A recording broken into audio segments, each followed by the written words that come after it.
There comes a moment in life when everything familiar begins to collapse. Your identity, your certainty, your sense of control. And in that moment, you are forced to face something most people spend their lives avoiding: the abyss. Not a place, but a psychological experience, a descent into the unknown parts of your own mind. According to Carl Jung, this encounter is not a mistake. It is not random. It is part of becoming who you truly are. But there is a danger, because when you look into the abyss looks back, and what it reveals can either transform you or break you. The abyss does not appear suddenly. It builds slowly, quietly, over time. It begins with small disconnections, ignoring your intuition, suppressing your emotions, choosing comfort over truth, choosing approval over authenticity. At first, nothing seems wrong. Life continues. You function. You adapt. You succeed. But something inside you begins to drift. A subtle feeling, hard to explain. Restlessness, emptiness, a quiet sense that something is missing. But modern life gives you an easy solution. Stay distracted. Stay busy. Stay occupied. So you ignore the feeling. You push it aside. You tell yourself it will pass. But it doesn't. Because the psyche does not forget. Everything you avoid, everything you suppress, everything you refuse to confront does not disappear. It accumulates. In the unconscious, Jung believed the unconscious is not empty. It is alive, active, filled with everything you have rejected, everything you have not yet understood, everything you are capable of becoming. And when these contents are ignored, they begin to gather strength, silently, patiently, until one day, they demand attention. This is when the abyss begins to open, not outside you, but within you. It can be triggered by many things: loss, failure, loneliness, a major life change, or sometimes nothing obvious at all, just a sudden collapse of meaning. The things that once made sense no longer do. The identity you built feels chushed to you. The goals you chased feel empty. And in that moment, you begin to feel something unfamiliar: disorientation, confusion, inner instability, as if the ground beneath your life is no longer solid. This is the edge of the abyss, a psychological threshold where the old version of you begins to fall apart, and the new version has not yet formed. This is why the experience feels so terrifying, because the mind craves certainty, the ego craves control, but the abyss offers neither. It offers only uncertainty, only depth, only confrontation with the unknown. Most people, at this point, turn away. They escape. They distract themselves. They rebuild the same identity. They return to what is familiar, even if it is empty, because facing the abyss requires something rare: courage. The courage to remain in uncertainty. The courage to question everything you thought you were. The courage to face parts of yourself you have spent years avoiding. Because the abyss is not just darkness. It is a mirror, and what it reflects is everything within you that has not yet been integrated: your fears, your shadow, your hidden desires, your unrealized potential, everything. Jung believed that this confrontation is necessary, because without it, you remain incomplete. You live only on the surface of your psyche. You function, but you do not fully become. The abyss is where transformation begins. But it does not feel like transformation. It feels like destruction, because before something new can emerge, something old must collapse: your identity, your beliefs, your illusions. And this is why the abyss feels like the end. But in reality, it is the beginning of a deeper life, a more authentic life, a more conscious life. But only if you are willing to face it. What makes the abyss so powerful is not the darkness itself, but what lives inside it. According to Carl Jung, the abyss is filled with something most people fear: the shadow. Not just your flaws, not just your weaknesses, but everything you have rejected about yourself. Everything that did not fit the identity you created. Everything you were told not to be. Your anger, your envy, your insecurity, your impulses, your vulnerability. But also, your strength, your creativity, your individuality, your truth. All of it pushed into the unconscious. All of it waiting. Because from a young age, you learn what is acceptable and what is not, what gets approval and what gets rejected. So you adapt. You build a version of yourself the world can accept. This is what Jung called the persona, the mask, the role, the identity you perform. Responsible, controlled, successful, likable, predictable. But the more you invest in the persona, the more you disconnect from the shadow. And that disconnection creates tension because the psyche is not meant to be divided. It is meant to be whole. But instead, you live in fragments. The part of you the world sees, and the part of you you hide, the part you accept, and the part you deny. And over time, the hidden part grows stronger, not weaker, because what is repressed does not disappear. It intensifies in the unconscious, and eventually, it finds a way to surface, sometimes subtly, through irritation, through overreactions, through emotional triggers. Other times, more forcefully, through breakdowns, through inner chaos, through the sudden feeling that you no longer recognize yourself. This is when the abyss deepens, because now you are no longer just facing uncertainty. You are facing yourself, the parts you avoided, the parts you feared, the parts you refused to acknowledge. And this confrontation can feel overwhelming because the shadow does not appear gently. It appears all at once, raw, unfiltered, intense, and the ego resists it because the ego wants to maintain a clear identity, a stable image, a sense of control. But the shadow threatens all of that. It challenges your self-image. It exposes contradictions. It reveals that you are more complex than you believed. And this realization can feel destabilizing because it forces you to let go of a simple narrative. The idea that you are only good, only rational, only in control. Instead, you begin to see the full spectrum of your psyche, the light and the dark, the order and the chaos, the known and the unknown. Jung believed this confrontation is essential because without it, you remain one-sided. You remain incomplete. You live a life defined by avoidance. But facing the shadow is not about becoming darker. It is about becoming whole. It is about recognizing what already exists within you and integrating it consciously so it no longer controls you unconsciously. Because what you do not face will control you from the shadows, through behaviors you don't understand, through emotions you can't explain, through patterns you can't break. But when you begin to face the shadow, something begins to change. Slowly, gradually, the fear starts to transform into awareness. The chaos begins to organize itself into understanding. You begin to see connections, patterns, meaning. What once felt like random darkness begins to reveal structure, purpose, direction. Because the abyss is not just destruction, it is also revelation.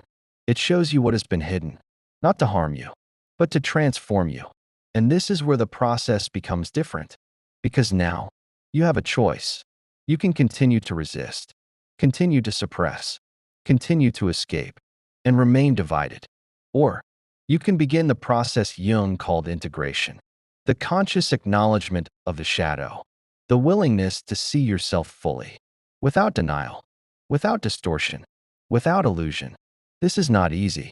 It requires honesty, radical honesty, the kind that strips away the comfortable lies you tell yourself. But it also creates something powerful, self-knowledge. And self-knowledge changes everything. Because once you see yourself clearly, you are no longer controlled by what is hidden. You become aware of your impulses, your patterns, your contradictions. And awareness creates choice. Choice creates freedom. And freedom allows transformation. This is why Jung believed the abyss is necessary. Because without descending into it, you never encounter the shadow. And without encountering the shadow, you never become whole. You remain on the surface, living a life that feels stable, but lacks depth, lacks authenticity, lacks truth. The abyss removes that illusion. It strips away what is false, and reveals what is real, but only to those who are willing to face what they find. The deeper you go into the abyss, the less control you feel. The ego begins to weaken. Certainty fades. Clarity dissolves. And confusion takes its place. This is where most people turn back, because this stage feels like losing yourself. But according to Carl Jung, this is not the loss of the self. It is the collapse of the false self. The identity you built to survive. The roles you learned to play. The mask you believed was you. And without that mask, you feel exposed, unstable, undefined, because the ego no longer has something solid to hold on to. No fixed identity, no clear direction, no familiar structure, only uncertainty, only depth, only the unknown. This is the psychological death Jung often described. Not physical death, but the death of who you thought you were. And that experience is deeply unsettling, because the mind resists it. It wants to rebuild quickly, to escape the discomfort, to create a new identity as fast as possible. But rushing this process creates the same problem again. Another mask, another illusion, another incomplete version of yourself. So the real challenge is not escaping the abyss. It is staying in it long enough for something real to emerge. Because beneath the collapse, something deeper begins to form. Slowly, quietly, almost invisibly. A new awareness, not based on external validation, not based on social roles, but based on direct experience of your inner world. You begin to observe yourself, your thoughts, your emotions, your reactions, without immediately identifying with them. You begin to notice patterns, old habits, conditioned responses, unconscious behaviors, and this awareness creates distance between you and the automatic version of yourself. This is where transformation begins, not in dramatic moments, but in subtle shifts, in how you see yourself, in how you respond, in how you understand your own mind. Jung believed this stage is essential for individuation because it allows the ego to reorganize itself, not as the center of everything, but as part of something larger, the deeper self, the totality of your psyche, conscious and unconscious, light and shadow, known and unknown. And as this awareness grows, something unexpected happens. The fear of the abyss begins to decrease, not because the abyss disappears, but because you begin to understand it. You realize it is not chaos without meaning. It is complexity without awareness. And the more aware you become, the more that complexity begins to make sense. The emotions that once overwhelmed you now reveal information. The thoughts that once confused you now show patterns. The inner tension that once felt unbearable now feels like movement, like growth, like something reorganizing itself within you. This is the shift from resistance to participation. You are no longer fighting the process. You are engaging with it, listening to it, learning from it. And this changes everything, because now the abyss is no longer just a place of fear. It becomes a place of discovery, a place where you encounter parts of yourself you never knew existed. Your depth, your resilience, your capacity for awareness, your ability to change. Jung believed that most people never reach this stage because they turn back too early. They escape into distraction, into comfort, into familiar identities, and they never discover what lies beyond the collapse. But those who stay, those who endure the uncertainty, those who continue looking inward, begin to experience something different, a sense of inner alignment, a feeling that their life is no longer fragmented, that their outer actions and inner reality are beginning to connect. And that connection creates stability, not the rigid stability of control, but the flexible stability of awareness, the kind that can adapt, that can grow, that can face complexity without collapsing. This is the beginning of psychological maturity, not perfection, but integration, the ability to hold contradictions, to accept complexity, to remain grounded even when things are uncertain. And this is why the abyss is necessary, because it forces you to develop this capacity. It strips away illusions. so something real can take their place. Something deeper, something more stable, something more true. And in that process, you don't become someone new. You become more of who you always were, but could not access, until everything false began to fall apart. At the deepest point of the abyss, something changes, not outside you, but within you. The fear begins to shift, the resistance begins to soften, and in its place, a new awareness emerges. You begin to see that the abyss was never there to destroy you. It was there to reveal you. According to Carl Jung, this is the turning point, the moment where suffering begins to transform into meaning. But this transformation is not automatic. It requires participation, conscious participation. You must face what you find, accept what you see, integrate what you discover, because the abyss does not give you answers. It gives you truth, raw, unfiltered, uncomfortable, and often contradictory. You may discover strength in places you thought were weak, darkness in places you thought were pure, fear where you expected confidence, desire where you expected control. And this can feel disorienting because it breaks the simple story you had about yourself. But that story was never complete. It was only partial, only one side of who you are. The abyss shows you the rest. And when you begin to accept that, something powerful happens. You stop trying to be perfect and start trying to be whole. You stop rejecting parts of yourself and start understanding them. You stop running from discomfort and start learning from it. This is integration, not removing the darkness, but bringing it into awareness, so it no longer controls you from the shadows. Because what is unconscious has power over you, but what is made conscious can be transformed. This is the real purpose of the abyss, not to trap you, but to awaken you, to force you to confront the parts of your psyche that were ignored, so they can become part of your conscious life. And when that begins to happen, your relationship with yourself changes.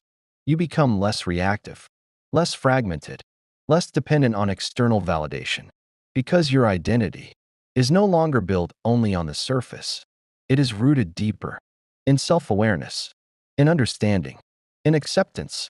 This creates a different kind of strength, not the strength of control, but the strength of integration, the ability to face yourself honestly, without collapsing, without denial, without illusion.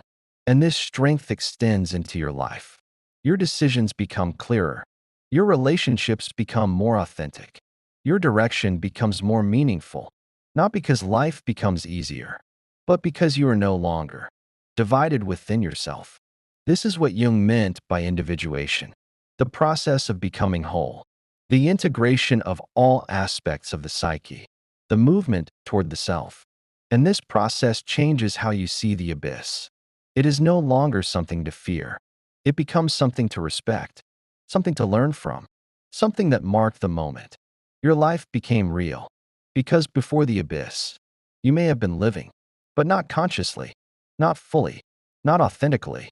And after the abyss, you begin to live differently, with awareness, with depth, with intention. You begin to see meaning even in difficulty, growth even in discomfort, direction even in uncertainty, because you understand something most people avoid, that the darkest moments of your life are often the doorway to your transformation, but only if you are willing to walk through them and not turn back. If this spoke to you, it's not by accident, because not everyone is ready to face the abyss. Most people spend their lives avoiding it, distracting themselves, numbing themselves, running from the parts of their psyche they don't want to see. But you stayed, you listened, and that means something. Because as Carl Jung believed, the privilege of a lifetime is to become who you truly are. But that doesn't happen on the surface. It happens in the depths, in the moments where your identity begins to collapse, in the moments where you are forced to confront yourself honestly, in the moments where you feel lost, but are actually being transformed.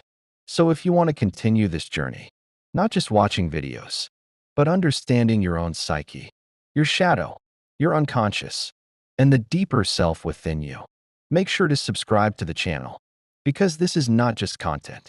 This is a process, a process of seeing clearly, of facing what others avoid, of becoming whole.